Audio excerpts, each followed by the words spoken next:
لومړنی نصیحت د محمد رسول الله صلی الله علیه وسلم دا دی چې اسلام ومنئ. حضرت ابو هریره رضی الله تعالی عنه فرمایی چې ما محمد رسول الله صلی الله علیه وسلم ته وویل یا رسول الله د قیامت په ورځ به څوک تر ټولو زیات ستا د شفاعت نیکمرغي ترلاسه کولی شي،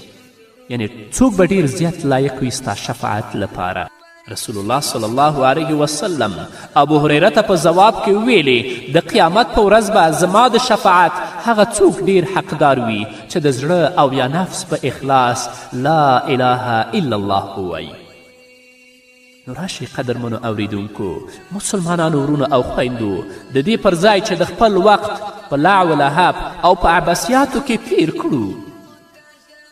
د دې پر ځای ووایي چې لا اله الا الله محمد رسول الله صلی الله علیه وسلم چې د آخرت په ورځ د الله رب العزت حضور کې محمد رسول الله زموږ شفاعت وکړي او الله رب العزت موږ ته بښنه وکړي.